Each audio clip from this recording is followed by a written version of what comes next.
Good evening from the Bushnell Theater in Hartford, Connecticut. I'm Jim Lara of the NewsHour on PBS. Welcome to the first of the 1996 presidential debates between President Bill Clinton, the Democratic nominee, and Senator Bob Dole, the Republican nominee.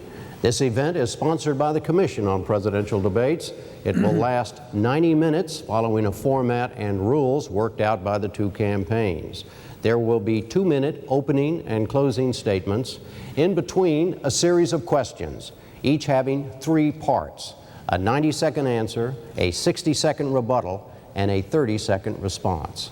I will assist the candidates in adhering to those time limits with the help of a series of lights visible to both. Under their rules, the candidates are not allowed to question each other directly. I will ask the questions. There are no limitations on the subjects. The order for everything tonight was determined by coin toss. Now, to the opening statements and to President Clinton. Mr. President. Thank you, Jim, and thank you to the people of Hartford, our hosts. I want to begin by saying again how much I respect Senator Dole and his record of public service, and how hard I will try to make this campaign and this debate one of ideas, not insults. 4 years ago, I ran for president at a time of high unemployment and rising frustration.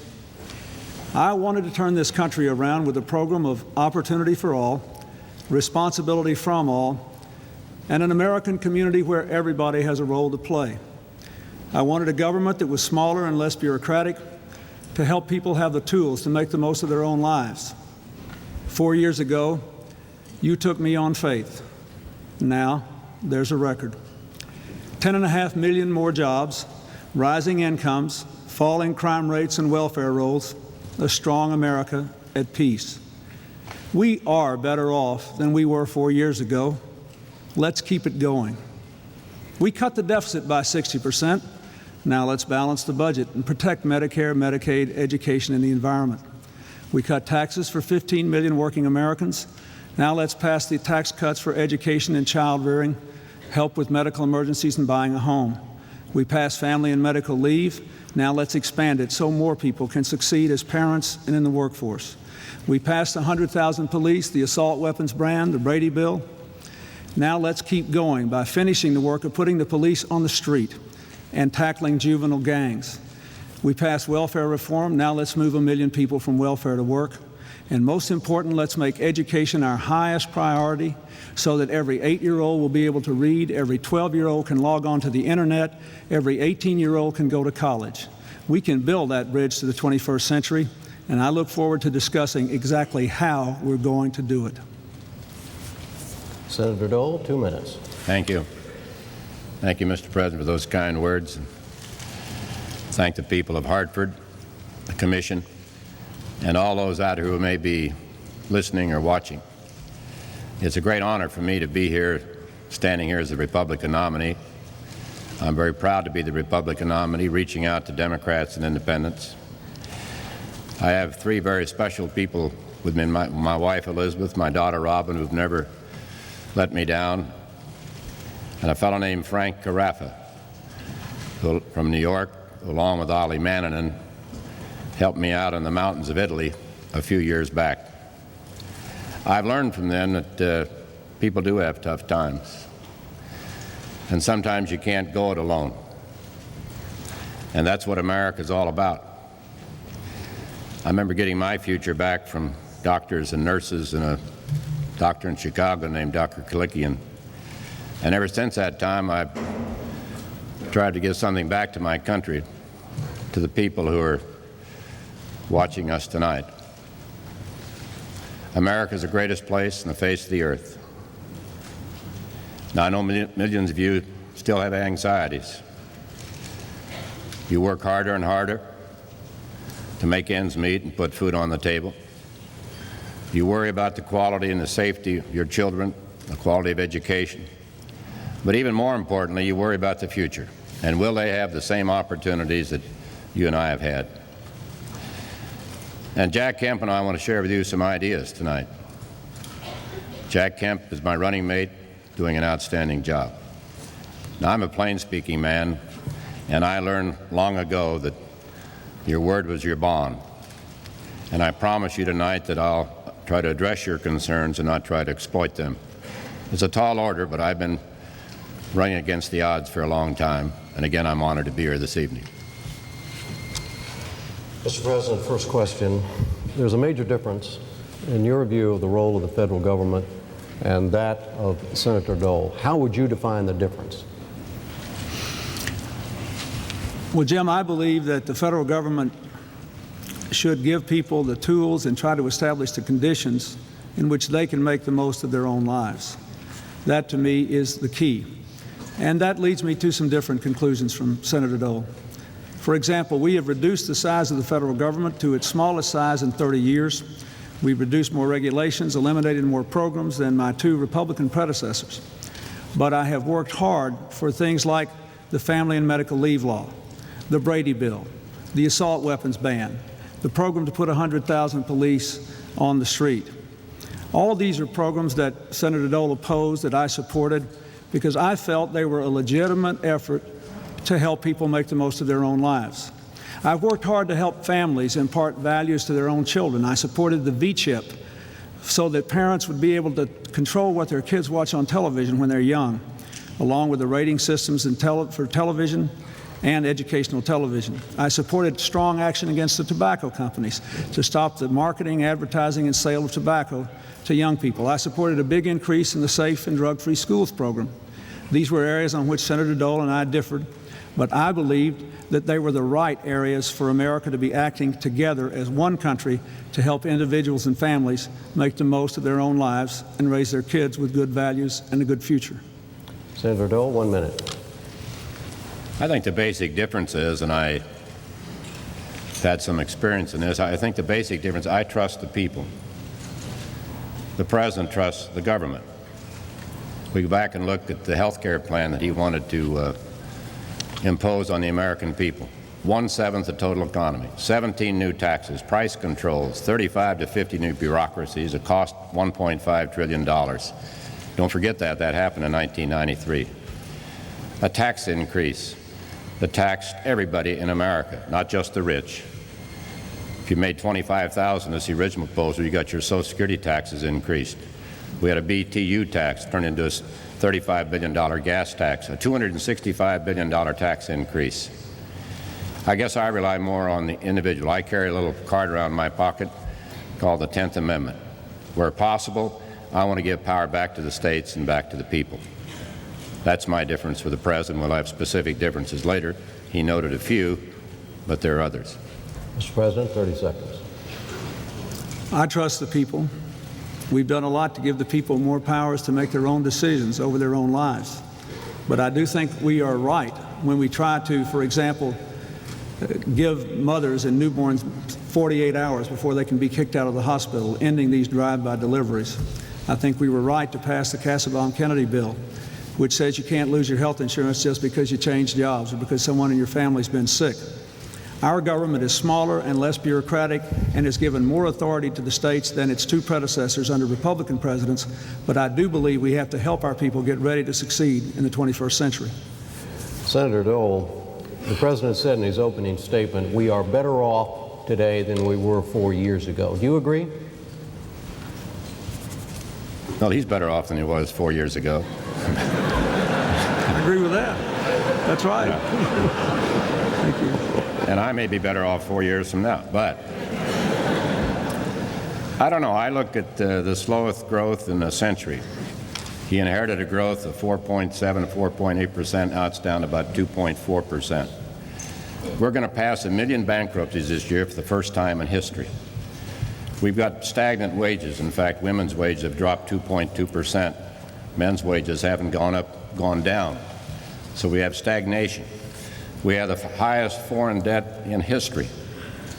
And it seems to me that if you take a look, are you better off? Well, I guess some may be better off. Saddam Hussein is probably better off than he was 4 years ago. Rene Preval is probably better off than he was 4 years ago. But are the American people? They're working harder and higher and harder and paying more taxes. For the first time in history, you pay about 40% of what you earn, more than you spend for food, clothing, and shelter combined, for taxes under this administration. So some may be better off. They talk about family income being up. That's not true in Connecticut. Family income is down. And it's up in some cases because both parents are working. One works for the family, and one works to pay taxes for the government. We're going to give them a tax cut so they can spend more time with their children, maybe even take a vacation. That's what America is all about. Mr. President, 1 minute. Well, let me say, first of all, in February, Senator Dole acknowledged that the American economy was in the best shape it's been in 30 years. We have 10.5 million more jobs, a faster job growth rate than under any Republican administration since the 1920s. Wages are going up for the first time in a decade. We have record numbers of new small businesses. We had the biggest drop in the number of people in poverty in 27 years. All groups of people are growing. We had the biggest drop in income inequality in 27 years in 1995. The average family's income has gone up over $1,600 just since our economic plan passed. So I think it's clear that we're better off than we were 4 years ago. Now we need to focus on what do we need to do to be better off still. How can we help people as we are to get their retirements when they work for small businesses, to be able to afford health insurance, to be able to educate their children. That's what I want to focus on. But we're clearly better off than we were 4 years ago, as Senator Dole acknowledged this year. Senator Dole? I doubt that I acknowledge that this year, but in any event, I think we just look at the facts. We asked the people who are viewing tonight, are you better off than you were 4 years ago? It's not whether we're better off, it's whether they're better off. Are you working harder to put food on the table, feed your children? Are your children getting better education? Drug use has doubled the past 44 months all across America. Crime has gone down, but it's because of mayors like Rudy Giuliani, where one-third of the drop happened in one city, New York City. So yes, some may be better off. But of the people listening tonight, the working families who will benefit from our economic package, they'll be better off when Bob Dole is president and Jack Kemp is vice president. Mr. President, Senator Dole has come pretty close in the last few days accusing you of lying about his position on Medicare reform. Have you done so? Absolutely not. Let's look at the position. First of all, remember that in this campaign season, since Senator Dole's been a candidate, he has bragged about the fact that he voted against Medicare in the beginning in 1965, one of only 12 members. He said he did the right thing then. He knew it wouldn't work at the time. That's what he said. Then his budget that he passed along with Speaker Gingrich cut Medicare $270 billion, more than was necessary to repair the Medicare Trust Fund. It would have charged seniors more for out-of-pocket costs as well as more in premiums because doctors could have charged them more. The American Medical Hospital Association, the Nurses Association, the Catholic Hospital Association all said hundreds of hospitals could close and people would be hurt badly under the Dole-Gingrich Medicare plan that I vetoed. And now with this risky $550 billion tax scheme of Senator Dole's, even his own friends, his campaign co-chair, Senator D'Amato, says that they can't possibly pay for it without cutting Medicare more and cutting Social Security as well, according to him. Now, my balanced budget plan adds 10 years to the life of the Medicare Trust Fund, 10 years. And we'll have time to deal with the long-term problems of the baby boomers. But it was simply wrong to finance their last scheme to cut Medicare $270 billion to run the risk of it withering on the vine. We always have to reform it over the years, but we need someone who believes in it to reform it. Senator Dole? Well, I must say, I look back at the vote on Medicare in 1965. We had a program called Elder Care that also provided drugs and was means tested, so people who needed medical attention received it. I thought it was a good program.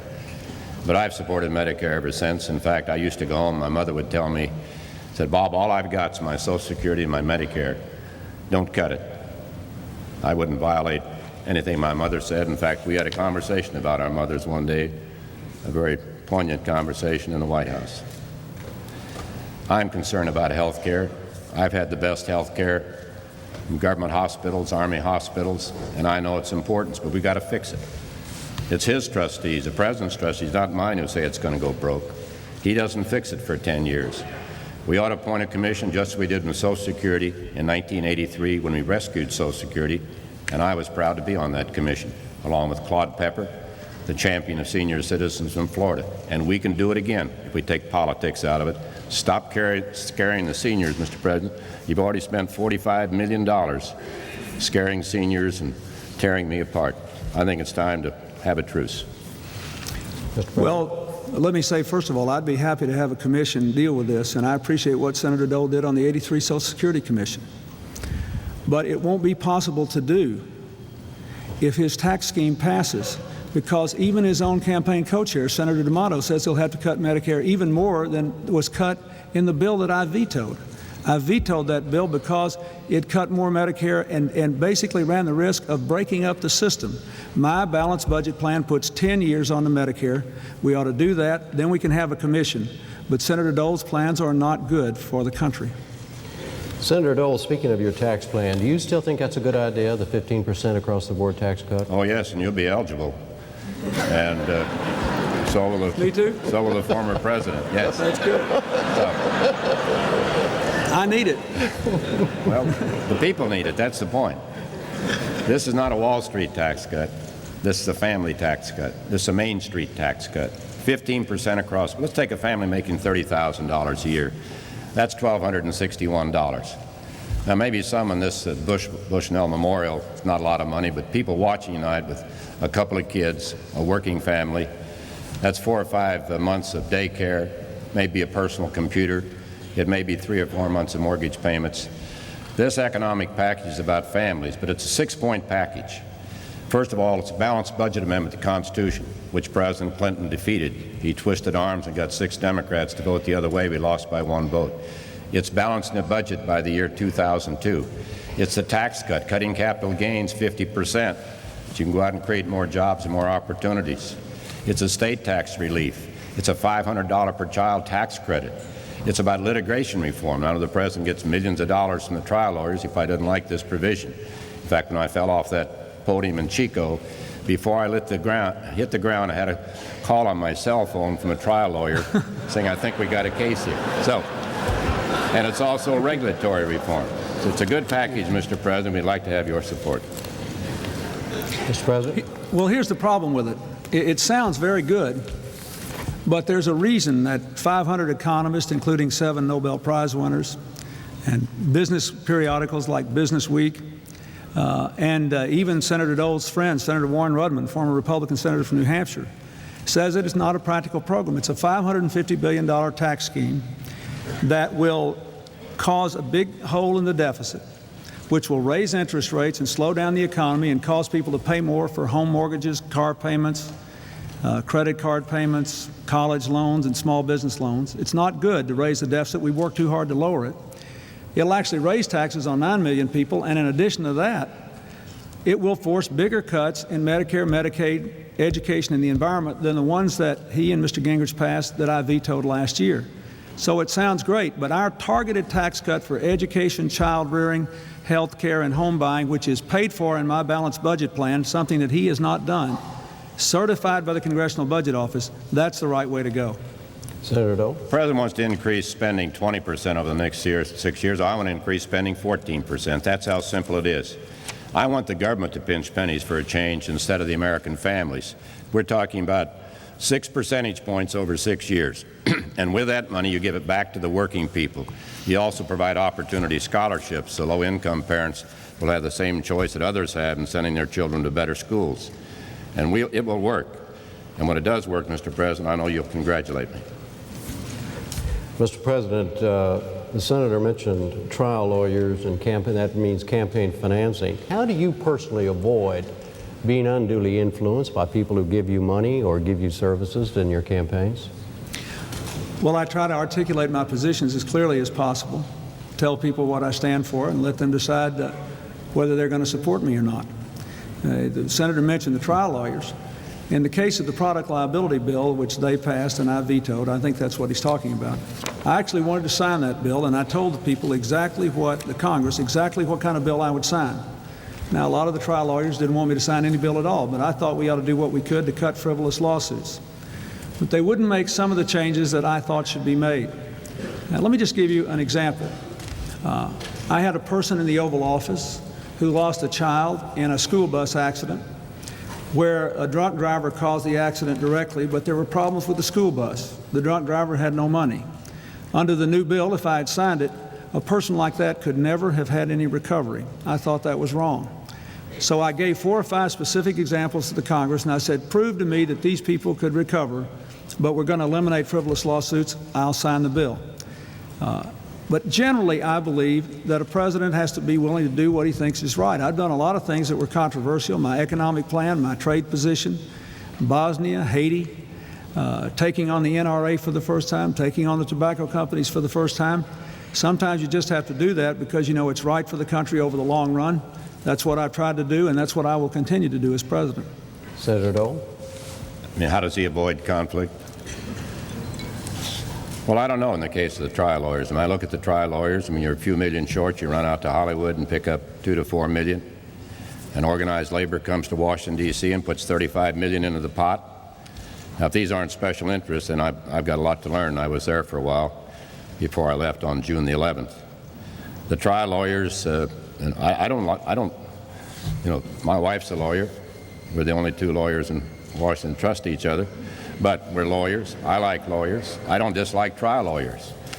But it seems to me there's got to be some end to the frivolous lawsuits, and there's got to be some cap on punitive damage. You're putting a lot of business people out of business, small businessmen and small business women who paid 70% of their $265 billion tax increase, the largest tax increase in the history of America.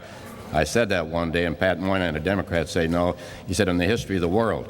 So I modified it, the largest tax increase in the history of the world. And it seems to me that there's a problem there, Mr. President. And I will address you as Mr. President. You didn't do that with President Bush in 1992. Mr. President? Let me say, first of all, I signed a tort reform bill that dealt with civilian aviation a couple of years ago. I proved that I will sign reasonable tort reform. Secondly, Senator Dole had some pretty harsh comments about special interest money.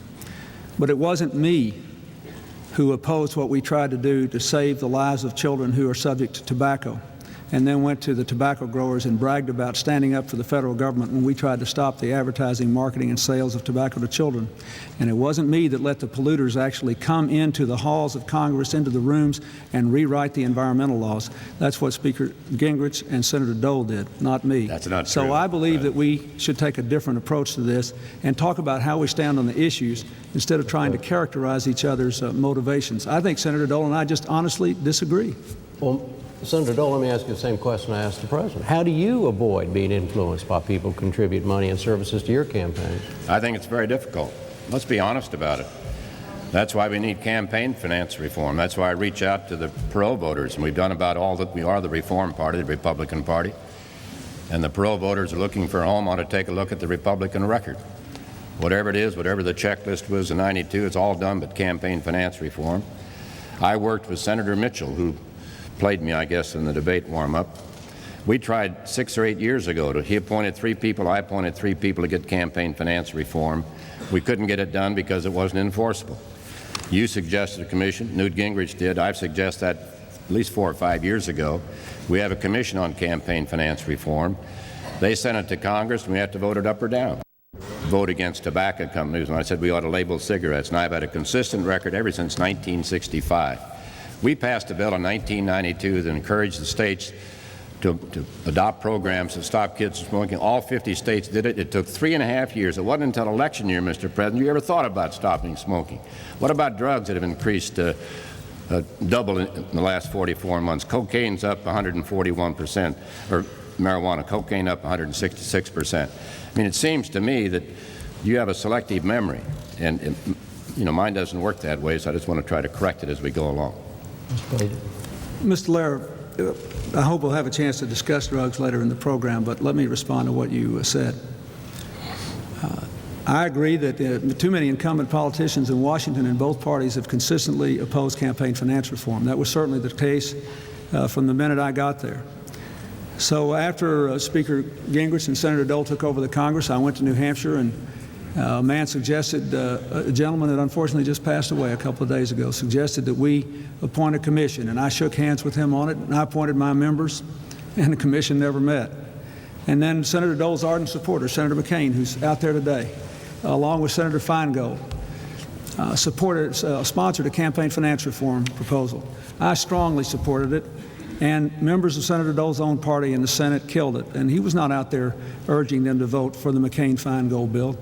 So I think the American people, including the Perot supporters, know that I've had a consistent record in favor of campaign finance reform, and I will continue to have, and I hope we can finally get it in the next session of Congress, because we need it badly. Senator Dole, 30 seconds. Well, on campaign reform itself, we're going to get it when we have a bipartisan commission. Take it out of politics, get people who don't have any interest in politics but understand the issue, and let them make a recommendation to Congress. Now, we're not kidding anybody, Mr. President. These are sophisticated people watching that, millions and millions of Americans. They know the Republican Party hasn't done it. They know the Democratic Party won't do it. We ought to agree that somebody else should do it, and we have to vote it up or down. Mr. President, the senator mentioned drugs. He's suggested in the past that you bear some responsibility for the rise in drug use of teenagers in the United States. Is he right? Well, Jim, I think every American in any position of responsibility should be concerned about what's happened. I am. But let's look at the overall record. Overall in America, cocaine use has dropped 30% in the last 4 years, casual drug use down 13%. The tragedy is that our young people are still increasing their use of drugs, up to about 11% total with marijuana, and I regret it. Let me tell you what I've tried to do about it. I appointed a 4-star general who led our efforts south of the border to keep drugs from coming into the country as our nation's drug czar, the most heavily decorated soldier in uniform when he retired. We submitted the biggest drug budget ever. We have dramatically increased control and enforcement at the border. We supported a crime bill that had 60 death penalties, including the death penalty for drug kingpins. And I supported a big expansion in the Safe and Drug-Free Schools program to support things like the DARE program, because I thought all those things were very important. Do I think that I bear some responsibility for the fact that too many of our children still don't understand drugs are wrong, drugs can kill you? Even though I have consistently opposed the legalization of drugs all my public life and worked hard against them, I think we all do, and I hope we can do better. I don't think this issue should be politicized, because my record is clear, and I don't think Senator Dole supports youth using drugs. I think we just have to continue to work on this until those who think it isn't dangerous and won't kill them and won't destroy their lives get the message and change. Senator? Well, again, you're very selective, Mr. President. You don't want to politicize drugs, but it's hard to politicize Medicare and go out and scare senior citizens and other vulnerable groups, veterans and people who get Pell Grants and things of this. I mean, you say we've done all these bad things, which isn't the case. But it seems to me the record is clear. The record is pretty clear in Arkansas. When you're governor, drug use doubled. You resisted the appointment of a drug czar there because you thought it might interfere with treatment. But here you cut the drug czar's office 83%. You cut interdiction substantially. I mean, that's what I want to stop it from coming across the border. And in my administration, we're going to train the National Guard to stop it from coming across the border. This is an invasion of drugs from all over the world, and we have a responsibility. You had a surgeon, or before General McCaffrey, you had a lady who said we ought to consider legalizing drugs. Is that the kind of leadership we need? And I won't comment on other things that have happened in your administration or your past about drugs.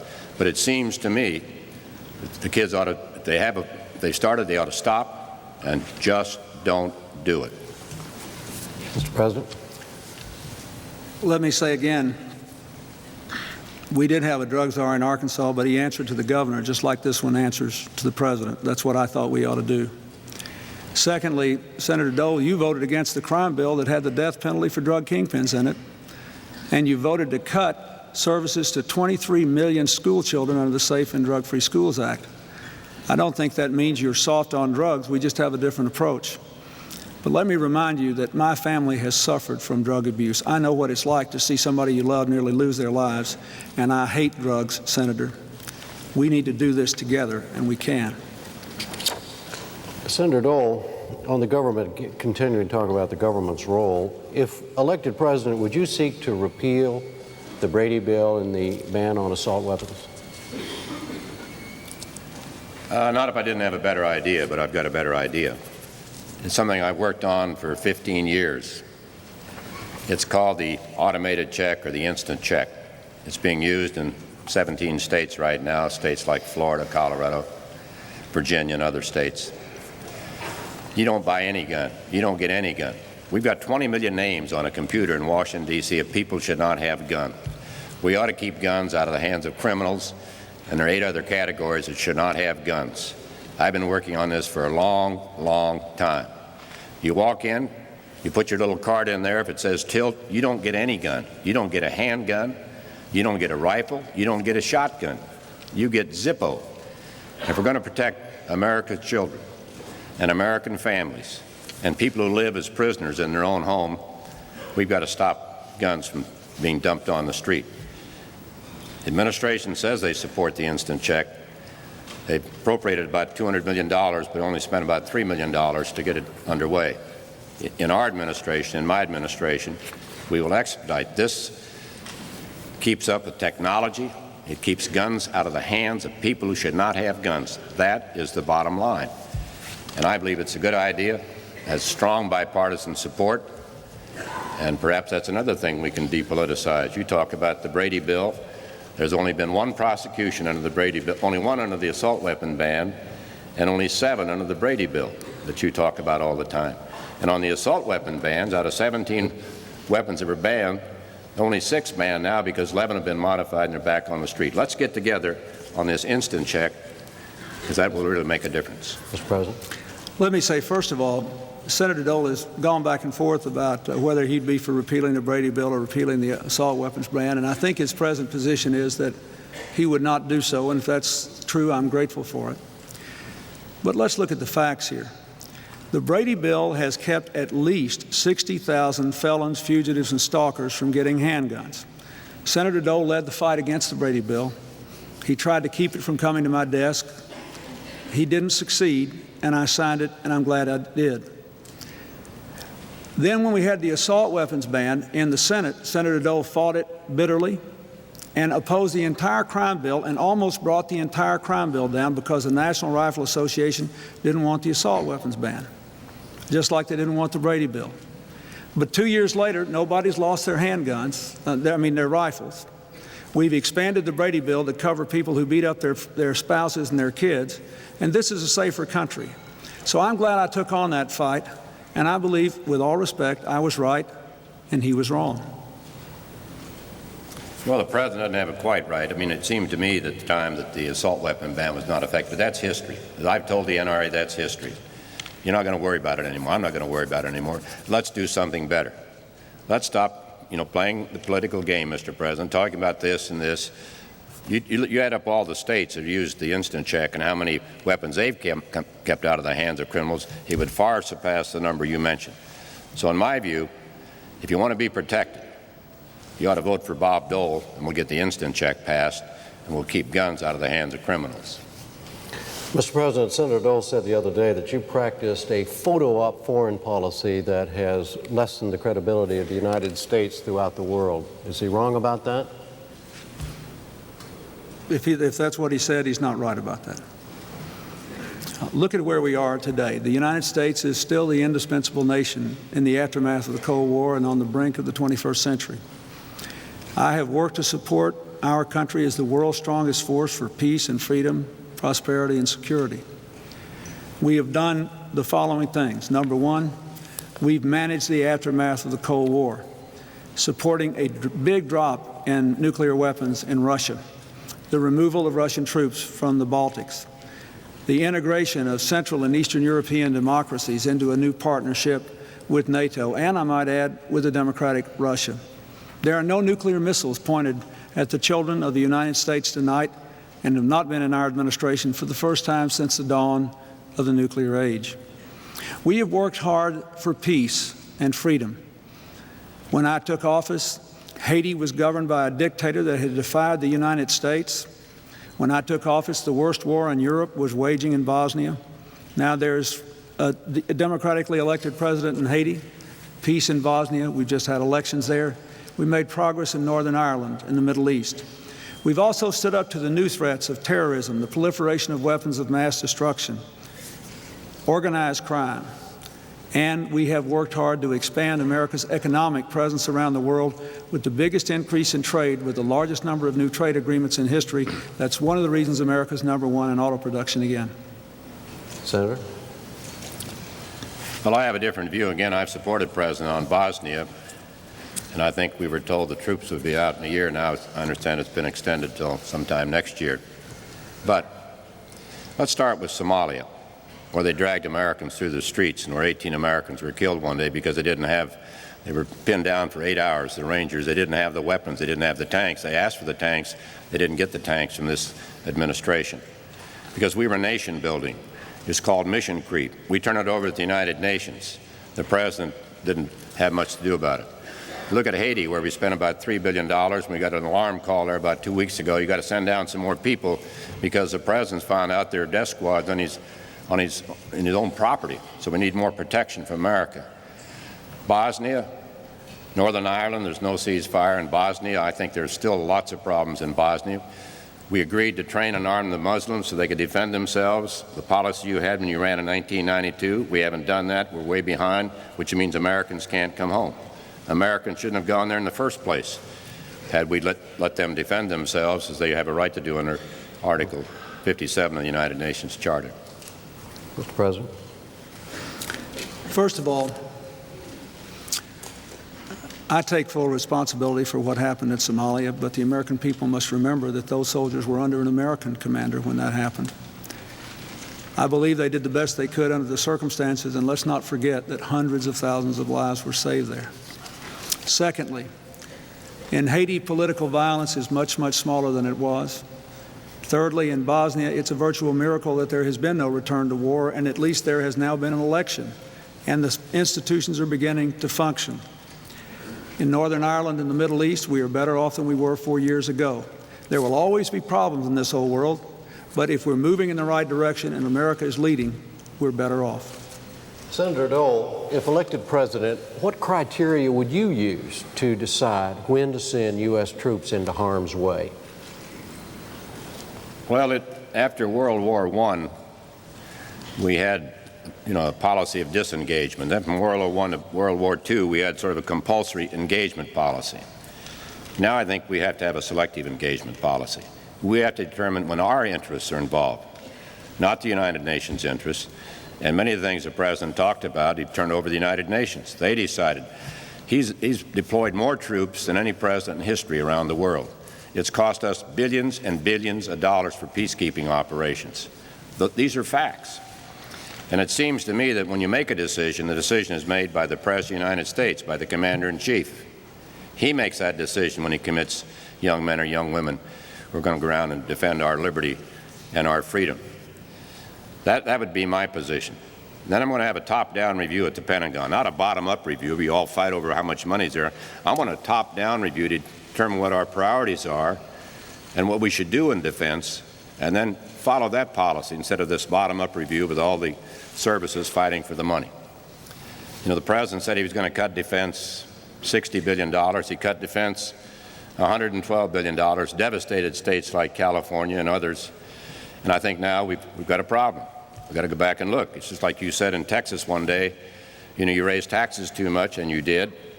And you cut defense too much, Mr. President, and you did, and you may have said that too. But the bottom line is we are the strongest nation in the world. We provide the leadership, and we're going to have to continue to provide the leadership. But let's do it on our terms when our interests are involved, and not when somebody blows a whistle at the United Nations.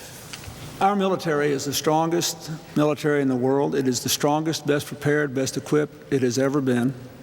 There is very little difference in the budget that I propose in the Republican budget over the next 6-year period.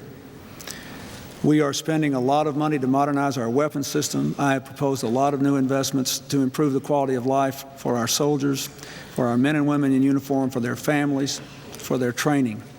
That is my solemn obligation. You ask, when do you decide to deploy them? The interests of the American people must be at stake. Our values must be at stake. We have to be able to make a difference. And frankly, we have to consider what the risks are to our young men and women in uniform. But I believe the evidence is that our deployments have been successful in Haiti, in Bosnia, when we moved to Kuwait to repel Saddam Hussein's threatened invasion of Kuwait, when I have sent the fleet into the Taiwan Straits, when we've worked hard to end the North Korean nuclear threat. I believe the United States is at peace tonight in part because of the disciplined, careful, effective deployment of our military resources. Senator Dole. Well, I failed to mention North Korea and Cuba a while ago. You look at North Korea, where they have enough plutonium to build 6 nuclear bombs, where we've sort of distanced ourselves from our allies, South Korea. They lost about 1 million people in the war, the Korean War, the forgotten war. We lost 53,000 Americans. We shouldn't be doing any favors for North Korea. It's a closed society. We don't have any inspection. We don't know whether it's going to work or not. But we keep giving them these incentives. Some would call them something else. Incentives. We don't know what's going to happen. Here we have Cuba 90 miles from our shores. And what have we done? We passed a law that gave people a right to sue, and the President postponed it for 6 months. I mean, it seemed to me if you want to send a signal, you've got to send a signal, Mr. President. The sooner the better off will be if we put tougher sanctions on Castro, not try to make it easier for him. Mr. President, what is your attitude toward Cuba and how Cuba should be treated? Well, first of all, for the last 4 years, we have worked hard to put more and more pressure on the Castro government to bring about more openness and a move toward democracy. In 1992, before I became president, Congress passed the Cuba Democracy Act, and I enforced it vigorously. We made the embargo tougher, but we increased contacts people to people with the Cubans, including direct telephone service, which was largely supported by the Cuban-American community. Then Cuba shot down 2 of our planes and murdered 4 people in international airspace. They were completely beyond the pale of the law, and I signed the Helms-Burton legislation. Senator Dole is correct. I did give about 6 months before the effective date of the act for lawsuits can actually be filed, even though they're effective now and can be legally binding, because I want to change Cuba. And the United States needs help from other countries. Nobody in the world agrees with our policy on Cuba now, but this law can be used as leverage to get other countries to help us to move Cuba to democracy. Every single country in Latin America, Central America, and the Caribbean is a democracy tonight but Cuba. And if we stay firm and strong, we will be able to bring Cuba around as well. Well, that's the point I made. We have to be firm and strong, and I hope that will happen. It will happen starting next January, and maybe it can happen the balance of this year. We have not been firm and strong. You look at the poor people who still live in Cuba. It's a haven for drug smugglers, and we don't have a firm policy when it comes to Fidel Castro. In my view, the policy has failed. So Congress passes a law, the President signs it like he does a lot of things, but like welfare reform, well, I'm going to sign it, but I'm going to try to change it next year. I mean, a lot of these election year conversions, the President talking about all the drug money and all the other things, all this anti-smoking campaign, all happened in 1996. And I think the people viewing out there ought to go back and take a look at the record. When he fought a balanced budget amendment, when he gave you that biggest tax increase in history, when he tried to take over your health care system, when he fought regulatory reform that cost the average family $6,000 to $7,000 a year. This is serious business. It's about your family. It's about your business. And in this case, it's about a firmer policy with Cuba. There were several off-the-subject whoppers in that litany. Let me just mention, Senator Dole voted for $900 billion in tax increases. His running mate, Jack Kemp, once said that Bob Dole never met a tax he didn't hike. And everybody knows, including the Wall Street Journal, hardly a friend of the Democratic Party or this administration, that the '82 tax increase he sponsored in inflation-adjusted dollars was the biggest tax increase in American history. So we ought to at least get the facts out here on the table so we can know where to go from here. Senator Dole, you mentioned health reform several times. What do you think should be done about the health care system? Let me first answer that question about the 1982 tax cut. You know, we were closing loopholes. We were going after big corporations. I know you probably would oppose it, Mr. President, but I think we should have a fair system and a flatter system, and we'll have a fair, flatter system, and we're going to make the economic package work. Health care, well, we finally passed the Kassebaum bill. The President was opposed to it in 1993. He wanted to give us this big system that took over about 1/7 the economy, that put on price controls, created all these state alliances. It would cost $1.5 trillion. And force people into managed care, whether they want it or not. Most people want to see their own doctor. They're going to see their own doctor when Bob Dole is president. We won't threaten anybody. So we passed the Kassebaum-Kennedy bill. That'll cover about 20 to 25 million people. We've been for that for 4, 5, or 6 years. The President held it up. And even when it finally got near passage, Senator Kennedy held it up for 100 days because he wasn't satisfied with one provision. but it will cover pre-existing condition. If you change your job, you're going to be covered. So there are a lot of good things in this bill that we should have done instead of trying this massive takeover by the federal government. But then, of course, they had a Democratic Congress, and they didn't want to do that. Instead, we got a Republican Congress. We finally got action, and I'm very proud of my colleagues in the Republican Party for getting that done. It means a lot to a lot of people watching us tonight. Well, that sounds very good, but it's very wrong. Senator Dole remembers well that we actually offered not to even put in a health care bill in 1994, 93, but instead to work with the Senate Republicans and write a joint bill. And they said no, because they got a memo from one of their political advisors saying that instead they should characterize whatever we did as big government and make sure nothing was done to aid health care before the '94 elections so they could make that claim. Well, maybe we bit off more than we could chew, but we're pursuing a step-by-step reform now. The Kennedy-Kassebaum bill that I signed will make it possible for 25 million people to keep their health insurance when they change jobs or when somebody in their family's been sick. I signed a bill to stop these drive-by deliveries where insurance companies can force people out of the hospital after 24 hours. And I vetoed Senator Dole's Medicare plan that would have forced a lot of seniors into managed care and taken a lot more money out of their pockets and led to Medicare withering on the vine. Well, many of the provisions in the Kassebaum bill were provisions of my provisions, like deductions for long-term care, making certain that self-employed people who are watching tonight can deduct not 30%, but 80% of you pay for premiums. You can also deduct long-term care now. So it's a good start. I think there's another. We're even looking at our tax cut proposal, our economic package. There may be a way there to reach out to the uninsured, because there are a lot of uninsured people in this country, particularly children, who should be covered. Another way you can do is to expand Medicaid. In America, no one will go without health care. No one will go without food. Senator, go ahead and finish your sentence. Sorry. Food. Food.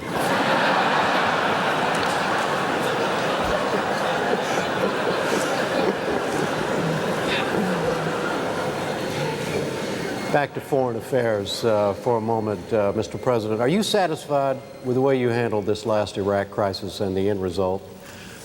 Well, I believe that we did the appropriate thing under the circumstances. Saddam Hussein is under a UN resolution not to threaten his neighbors or repress his own citizens. Unfortunately, a lot of people have never been as concerned about the Kurds as the United States has tried to be, and we've been flying an operation to protect them out of Turkey for many years now. What happened was one of the Kurdish leaders invited him to go up north. But we felt, since the whole world community had told him not to do it, that once he did it, we had to do something. We did not feel that I certainly didn't feel I should commit American troops to throw him out of where he had gone, and that was the only way to do that. So the appropriate thing strategically to do was to reduce his ability to threaten his neighbors. We did that by expanding what's called the no-fly zone, by increasing our allies' control of the airspace, now from the Kuwait border to the suburbs of Baghdad. Was it the right thing to do? I believe it was. Is it fully effective? Did it make him withdraw from the north? Well, he has a little bit, and I hope he will continue. We have learned that if you give him an inch, he'll take a mile. We had to do something, and even though not all of our allies supported it at first, I think most of them now believe that what we did was an appropriate thing to do. Senator Dole. Well, the President's own CIA director says that Saddam is stronger now than he was.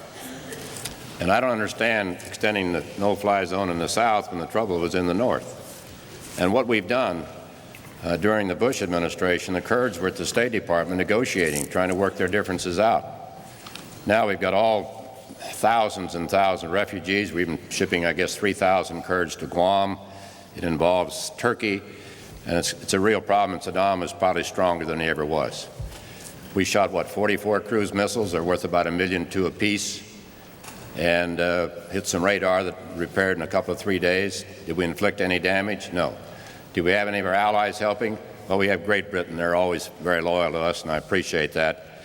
And, of course, Kuwait, even though they had to find out they had 5,000 troops coming, they didn't even understand that. We had to get their permission. The bottom line is we went in there alone. We're supposed to be operating under UN resolution. We did it without any of our allies that helped us in the Gulf. Senator Dole has 2 or 3 times before tonight criticized me for working with the UN. Now I'm being criticized for not working with the UN. And it's not the UN. Sometimes the United States has to act alone, or at least has to act first.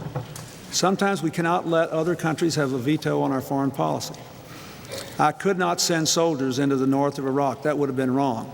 I could reduce Saddam Hussein's ability to threaten Kuwait and his other neighbors again. That's what I did. I still believe it was the right thing to do. Senator Dole, on your photo op foreign policy charge against the president. Not mine. Oh? No, I mean your charge against the president, that he has a photo op foreign policy. Does the Middle East summit last week fall into that category? Well, there were some good pictures, but does it fall in that category? I don't know. I want to be very serious. I've supported the president when I thought he was right on Bosnia. I supported him on NAFTA and GATT. So it's not that we always disagree. Others disagreed with us. The Mideast is very difficult.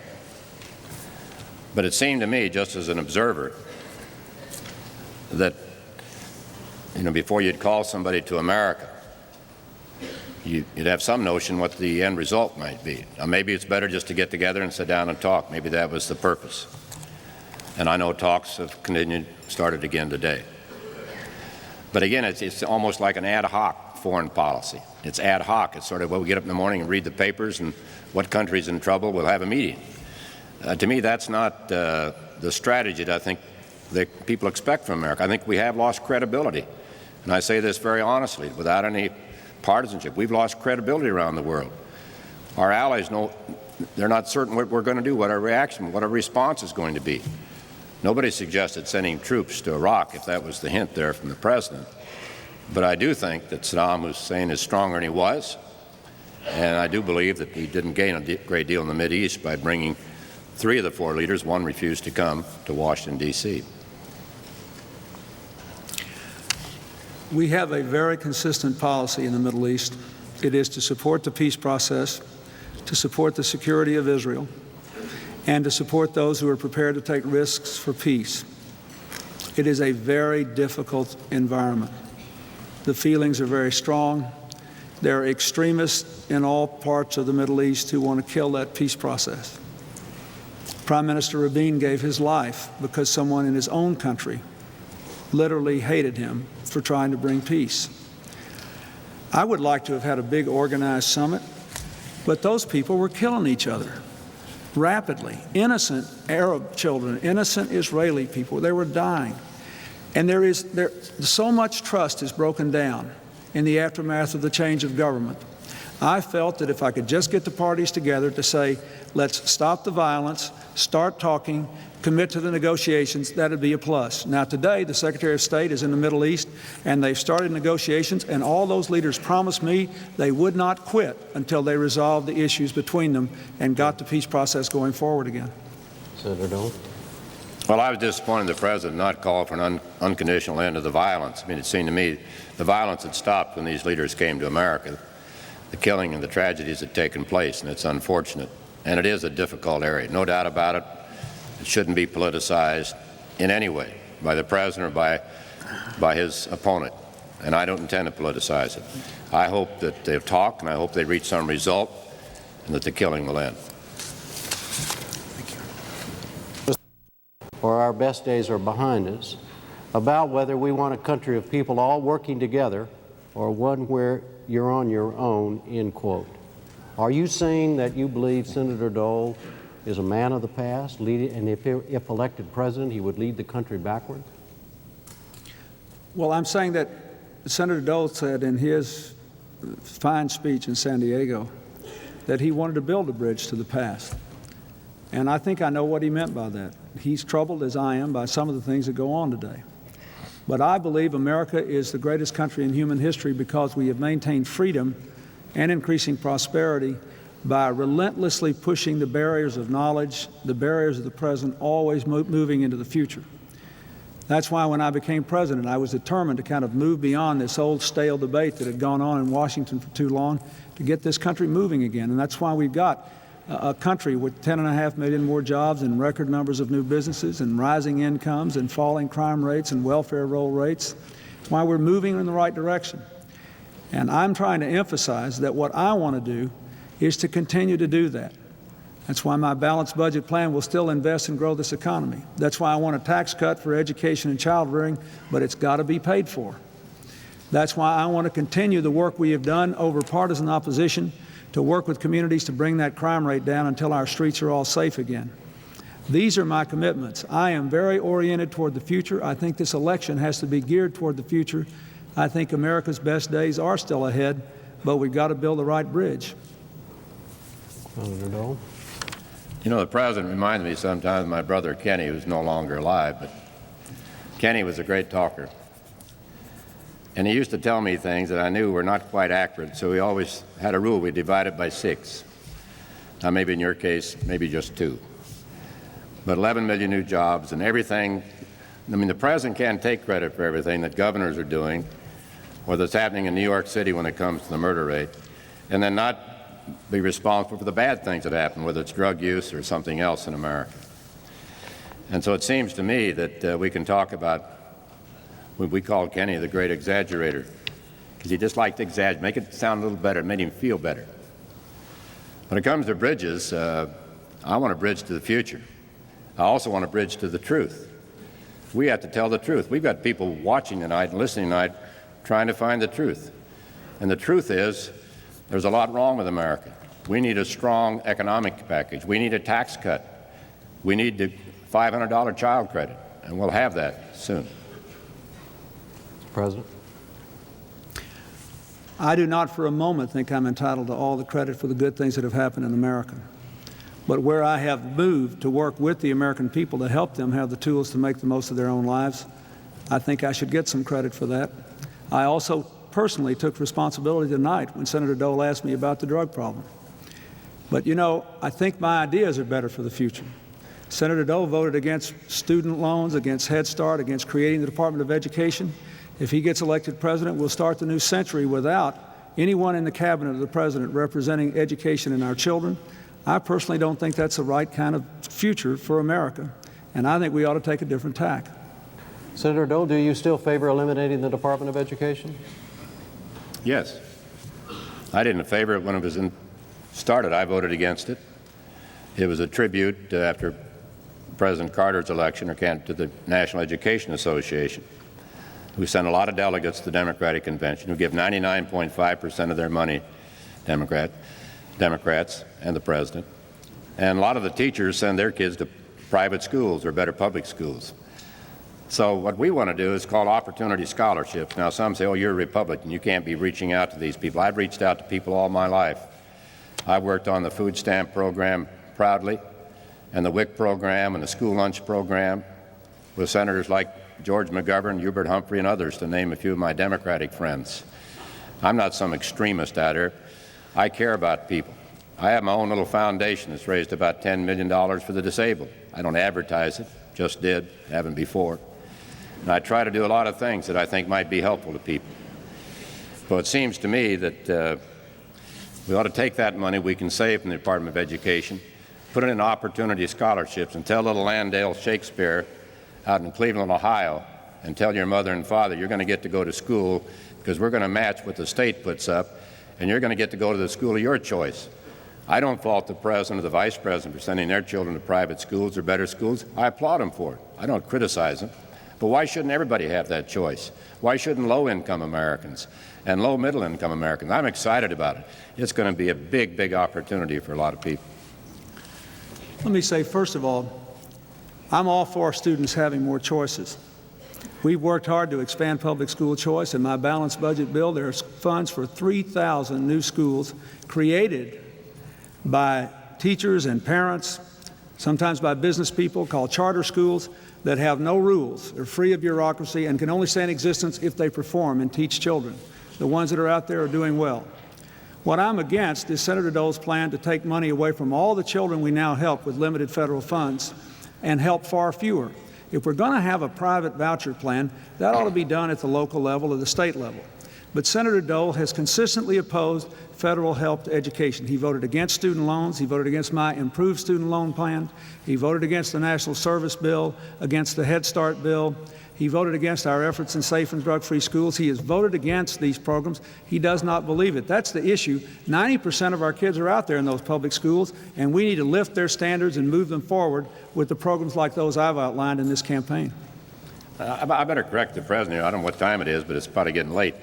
But I want to correct the President. All these things I voted against, they were probably part of some big package that had a lot of pork in it or a lot of things that we shouldn't have had, and we probably voted no. I've supported all the education program. I've supported Head Start. I think we ought to look at it. So I don't want anybody out there to think that we've just been voting no, no, no. Let's give low-income parents the same right that people with power and prestige have in America, and let them go to better schools. Let's turn the schools back to the teachers and back to the parents and take it away from the National Education Association. Mr. President, what's wrong with the school choice proposal? I support school choice. I support school choice. I have advocated expansions of public school choice alternatives, and I said the creation of 3,000 new schools that we are going to help the states to finance. But if you're going to have a private voucher plan, that ought to be determined by states and localities where they're raising and spending most of the money. I simply think it's wrong to take money away from programs that are helping build basic skills for kids. 90% of them are in the public schools. To take money away from programs that are helping fund the school lunch program, that are helping to fund the other programs that are helping our schools to improve their standards. Our schools are getting better, and our schools can be made to be even better still with the right kind of community leadership and partnership at the school level. I have been a strong force for reform. And Senator, I remind you that a few years ago when I supported teacher testing law in my home state, I was pretty well lambasted by the Teachers Association. I just don't believe we ought to be out there running down teachers and attacking them the way you did at the Republican convention. I think we ought to be lifting them up and moving our children forward. And let me just say, that budget you passed that I vetoed would have cut 50,000 kids out of Head Start. It would have eliminated the AmeriCorps plan, and it would have cut back on student loans and scholarships. Now, it would have. That's a fact. That's one of the big reasons I vetoed it. We need to be doing more in education, not less. Well, the AmeriCorps program, I must say, if that's one of your successes, I wouldn't speak about it too loudly. It's cost about $27,000 to pay people to volunteer. We've got 4 million young people volunteering every year. The number hasn't gone down. And you pick out 20,000, whether they need the money or not, and they get paid for volunteering. I like young people. I like teachers. I'm a product of public schools. You attended a private school for some time in your life. I like teachers. But you're not for school choice. You can't be for school choice, because this is that special interest money again. When you get 99.5% of the money, we don't know what happened to the other 0.5%. We're looking for it. Somebody got it. But it all went to Democrats. And this is part of that liberal establishment, one of those liberal things that you just can't do. You're for school uniforms and curfews, and you're opposed to truancy. Now, that's not reform, Mr. President. Why can't Landell Shakespeare in Cleveland or Pilar Gonzalez in Milwaukee give their children an opportunity to go to a better school? Some schools aren't safe. Some schools aren't even safe.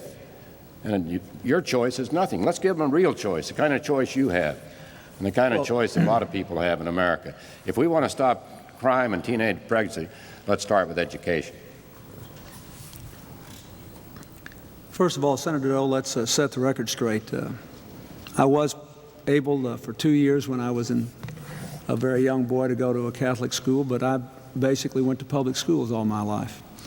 And I've worked hard for a long time to make them better. 90% of our kids are there. It's amazing to me. You are all for having more responsibility at the local level for everything except schools, where we don't have very much money at the federal level to spend on education. We ought to spend it helping the 90% of the kids that we can help. If a local school district in Cleveland or any place else wants to have a private school choice plan like Milwaukee did, let them have at it. I might say the results are highly ambiguous, but I want to get out there and give a better education opportunity to all of our children. And that's why I vetoed the budget that you passed with $30 billion in education cuts. It was wrong, and my plan for the future is better. Senator Dole, at the Republican convention, you said the following, and I quote, "It is demeaning to the nation that within the Clinton administration, a core of the elite who never grew up, never did anything real, never sacrificed, never suffered, and never learned, should have the power to fund with your earnings They're dubious and self-serving schemes, end quote. Whom precisely and what precisely did you have in mind? I had precisely in mind a lot of the people who were in the White House and other agencies who've never had any experience, who came to Washington without any experience. They're all very liberal, of course. They wouldn't be in the administration. And their idea was that they knew what was best for the American people. Now, I feel very strongly about a lot of things. I feel strongly about education. I want to help young people have an education, just as I had an education after World War II with the GI Bill of Rights. And we've had millions of young men and women in subsequent wars change the face of the nation because the government helped with their education. Now, the reason they don't have, the reason the President can't support this is pretty obvious. It's not taking anything away from schools. It's new money. It's not going to be taken away from anybody else, except we'll downsize the Department of Education. But this is a very liberal administration. This is the administration that gave you the big tax cut. This administration that tried to take over health care and impose a governmental system. This is the administration that fought regulatory reform that's putting a lot of small businessmen and small businesswomen out of business. This administration that fought the balanced budget amendment and vetoed a balanced budget and vetoed welfare reform twice. And the list goes on and on and on. That's what I had in mind. I want people in my administration, and we'll have people in my administration, who understand America. There won't be 10 millionaires and 14 lawyers in the cabinet. There'll be people with experience and people who understand America and people who've made it and know the hard knocks in life. When Senator Dole made that remark about all the elitists, young elitists in the administration, one of the young men who works for me who grew up in a house trailer looked at me and said, "Mr. President, I know how you grew up. Who is he talking about?" And this liberal charge, that's what their party always drags out when they get in a tight race. It's sort of their golden oldie, It's a record they think they can play that everybody loves to hear. And I just don't think that dog will hunt this time. The American people should make up their own mind. Here's the record. We cut the deficit 4 years in a row for the first time since before the Civil War. Before World War II, and maybe before the Civil War, too. We've got 10.5 million new jobs. We've got record numbers of those new small businesses. We made every one of them eligible for a tax cut. We've got declining crime rates, 2 million fewer people on welfare rolls before welfare reform passed, and a 50% increase in child support, and a crime bill with 60 death penalties, 100,000 police, and the assault weapons ban. The American people can make up their mind about whether that's a liberal record or a record that's good for America. Liberal, conservative, you put whatever label you want on it. Well, I think it's pretty liberal. I'll put that label on it. You take a look at all the programs you've advocated, Mr. President. Thank goodness we had a Republican Congress there. The first thing you did when you came into office was send up a stimulus package. Say, we got a little pork we want to scatter around America, $16 billion. And even some in your own party couldn't buy that. I remember talking to you by the telephone. I'm not even certain you were too excited about it. I never repeat what I talk with the President about. But in any event, we saved the taxpayers $16 billion. And then came some other programs, and then came health care, and then came the tax increase. And a lot of these things just stopped in 1994 because then the Congress changed, and I think we've done a good job. Mr. President, if you're not a liberal, describe your political philosophy. I believe that the purpose of politics is to give people the tools to make the most of their own lives, to reinforce the values of opportunity and responsibility, and to build a sense of community so we're all working together. I don't believe in discrimination. I believe you can protect the environment and grow the economy. I believe that we have to do these things with a government that's smaller and less bureaucratic, but that we have to do them nonetheless. It's inconvenient for Senator Dole, but the truth is I've reduced the size of government more than my Republican predecessors. And I did stop them. I admit that. I sure stopped their budget. Their budget cut enforcement for the Environmental Protection Agency by a third. It cut funds to clean up toxic waste dumps, with 10 million of our kids still living within 4 miles of a toxic waste dump, by a third. It ended the principle of the polluter should pay for those toxic waste dumps unless it was very recent. Their budget weakened our support for education, $30 billion, even cut funds for scholarships and college loans. Their budget cut $270 billion in Medicare, and finally, their budget withdrew the national guarantee of health care to poor children, families with children with handicaps, the elderly in nursing homes, poor pregnant women.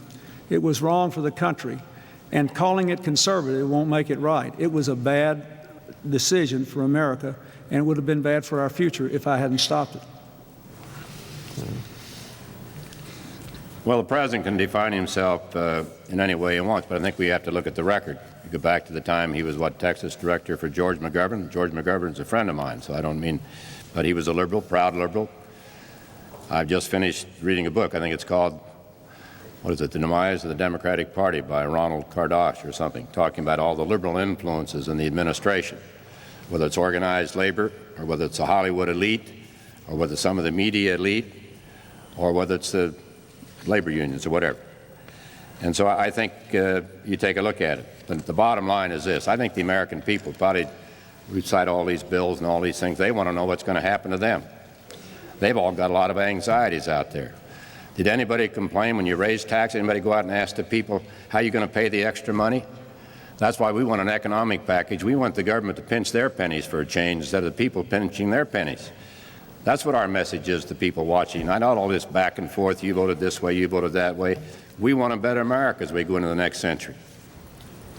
The way to get a better America is to balance the budget and protect Medicare, Medicaid, education, and the environment, to give a targeted tax cut, and let me talk about the education tax cut, to let people have a $10,000 deduction for the cost of college tuition in any year, any kind of college tuition, to give families a tax credit, a dollar-for-dollar reduction in their taxes for the cost of a typical community college, so we can open that to everybody, and then to let people save in an IRA and withdraw from it without a tax penalty for education, home buying, or medical expenses.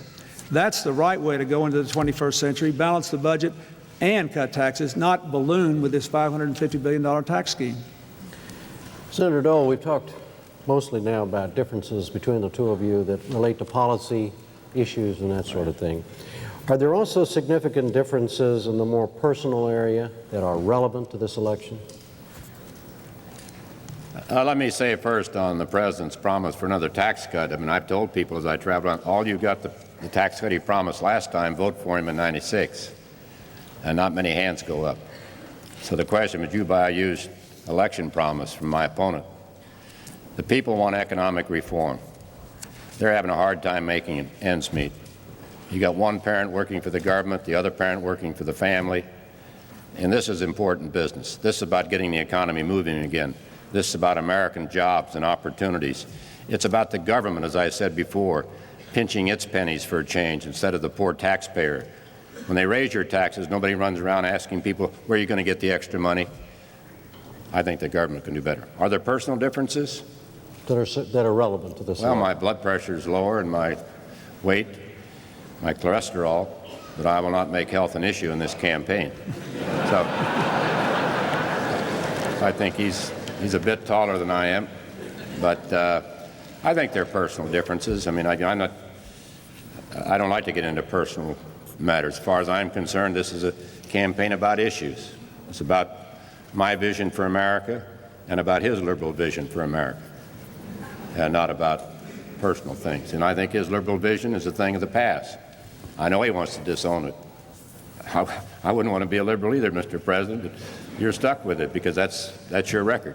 It's your record in Arkansas, the biggest tax increase in history, biggest crime increase in history, biggest drug increase in history in Arkansas. Mr. President? Well, just for the record, when I was governor, we had the lowest, second lowest tax burden of any state in the country, the highest job growth rate of any state when I ran for president, and we're widely recognized for a lot of other advances. But the important thing is, what are we going to do now? I think a targeted tax cut is better for our future, targeted to education and child rearing. With the rest of the education plan, hooking up all of our classrooms to the internet by the year 2000, making sure we've got an army of reading volunteers, trained people to teach with parents and teachers so that our 8-year-olds can learn to read, investing in our environment, cleaning up 2/3 of the worst toxic waste dumps. Those plans are better than this $550 billion tax scheme. Now, remember, folks, even Senator Dole's campaign co-chair, Senator D'Amato, says he's got to cut Medicare to pay for this. Everybody who's looked at it, 500 economists, 7 Nobel Prize winners, say it's bad for the economy. It's going to blow a hole in the deficit, raise taxes on 9 million people, and require bigger cuts than the one I vetoed. Our plan is better. It'll take us into the future with a growing economy and healthier families. Well, I'm really encouraged to know of your renewed friendship with Al D'Amato, and I know he appreciates it. You didn't even have tax cuts in your budget, Mr. President, the first 2 years you were president. It wasn't until we had a Republican Congress you even thought about you talked about tax cuts. And getting back to personal differences, I think, Jim, if you're a little more specific, but I think the President could clarify one thing tonight, and that's the question of pardons. I know you talked about it on with Jim Lehrer on a PBS show, and I've never discussed Whitewater, as I've told you personally. I'm not discussing Whitewater now, but I am discussing a power the President has to grant pardons. And hopefully in the next segment you could lay that to rest. Mr. President? Well, first of all, he made that remark about Senator D'Amato. He's arranged for me to spend a lot more time with Senator D'Amato in the last couple of years, and so I'm more familiar with his comments than I used to be.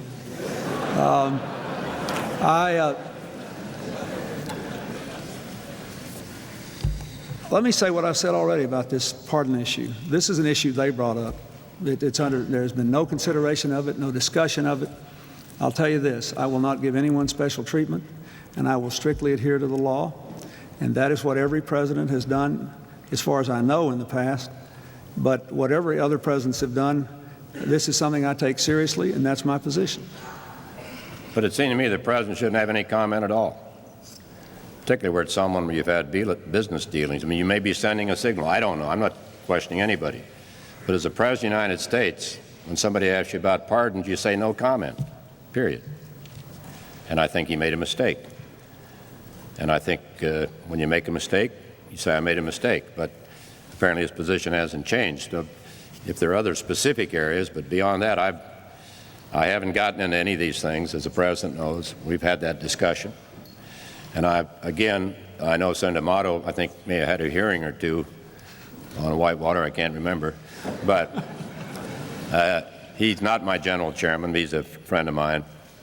And so is Senator Kennedy, a friend of yours. And you bet. I remember one day on the floor, I said, now, gentlemen, let me tax your memories. And Kennedy jumped up and said, why haven't we thought of that before? You know. So one of your liberal friends. Thank you. Mr. President, 30 seconds. No comment.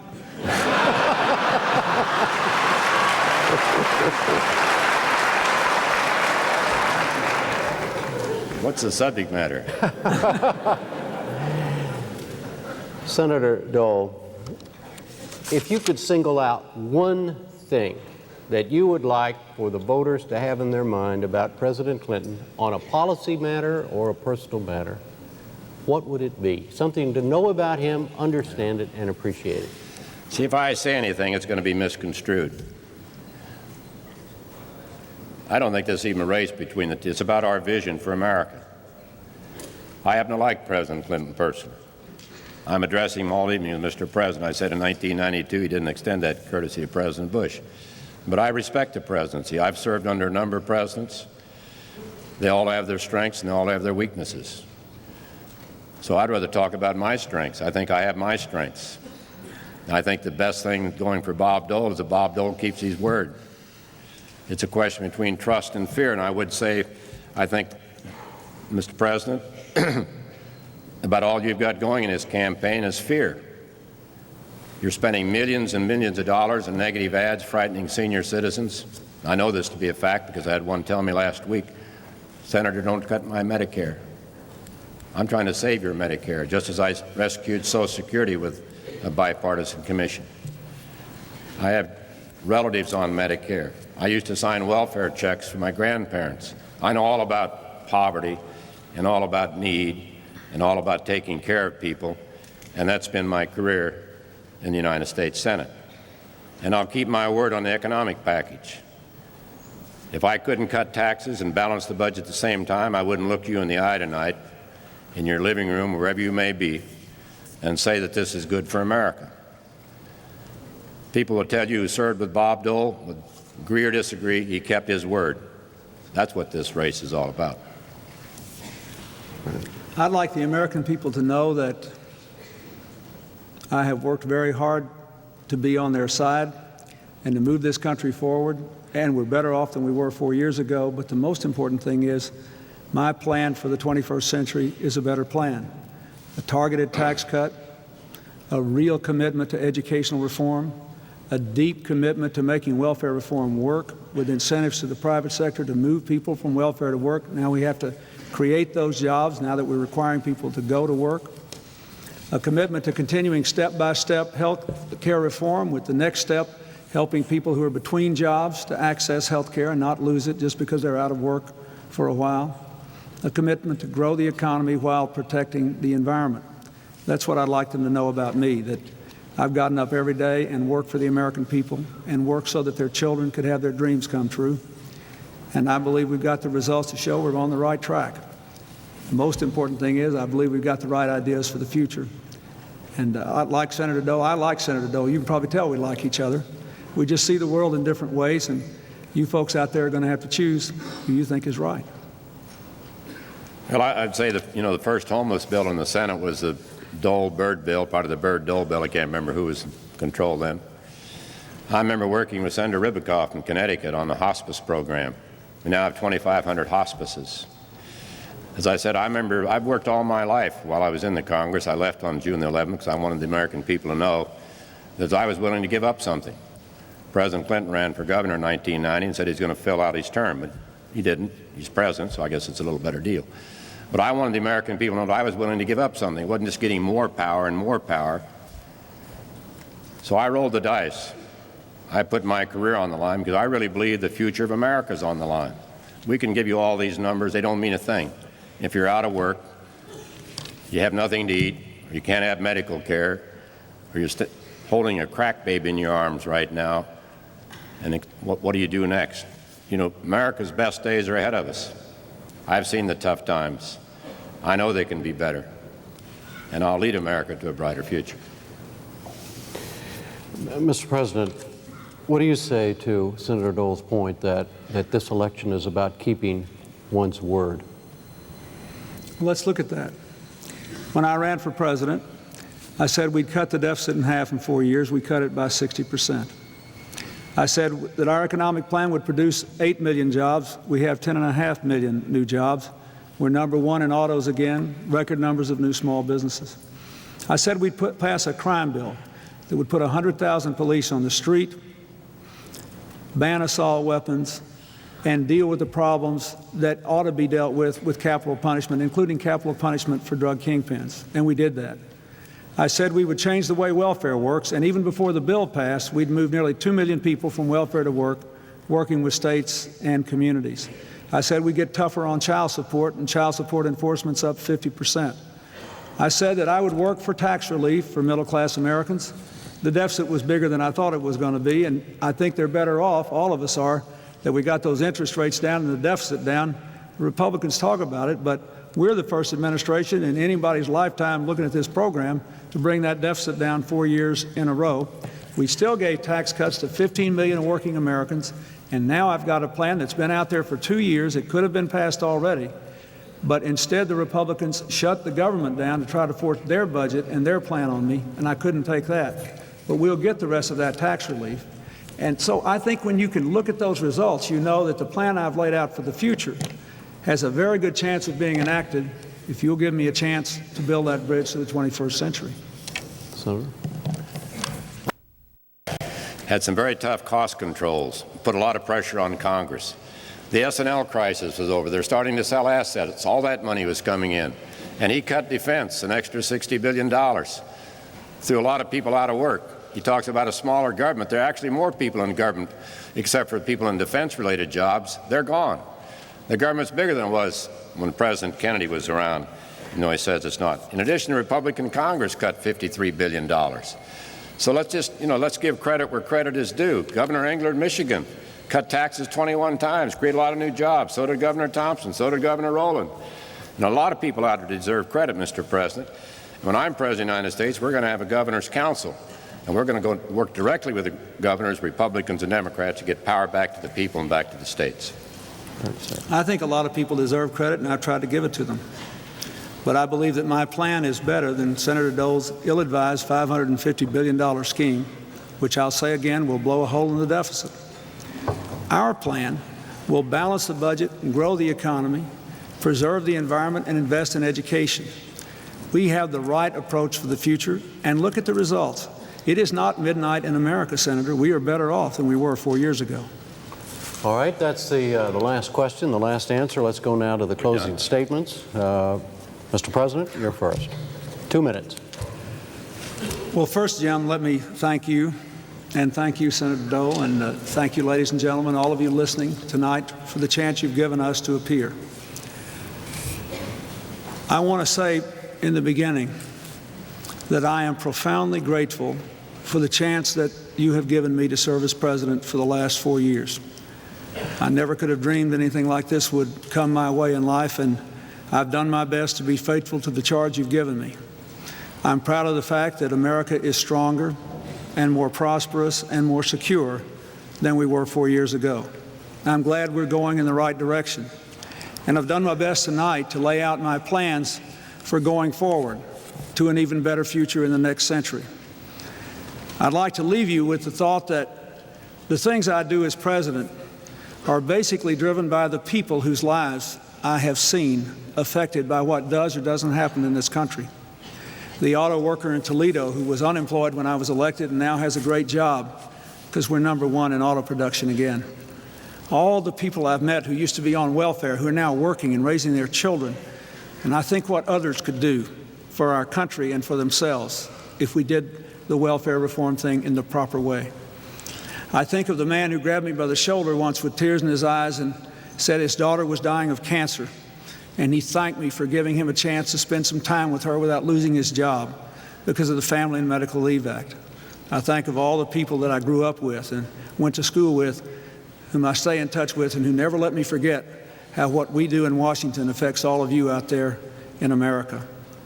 Folks, we can build that bridge to the 21st century, big enough and strong enough for all of us to walk across, and I hope that you will help me build it. Senator Dole, your closing statement, sir. Thank you. They're the ones who have the challenges, and there are people out there making predictions that it's not going to be the same. You're not going to have the opportunities. It's going to be more deficits, more drugs, more crime, and less confidence in the American people. And that's what you're faced with, the parents are faced with, and the grandparents are faced with. It's important. It's their future. And I would say to those, I know there are more young people experimenting with drugs today than ever before. Drug use has gone up. And if you care about the future of America, if you care about your future, just don't do it. And I know that I'm someone older than you, but I've had my anxious moments in my life. I've learned to feed myself and to walk and to dress. I'm standing here as proof that in America, the possibilities are unlimited. I know who I am, and I know where I'm from, and I know where I want to take America. We are the greatest country on the face of the earth. We do more good things for more people in our communities, our neighborhoods, than anywhere that I know of.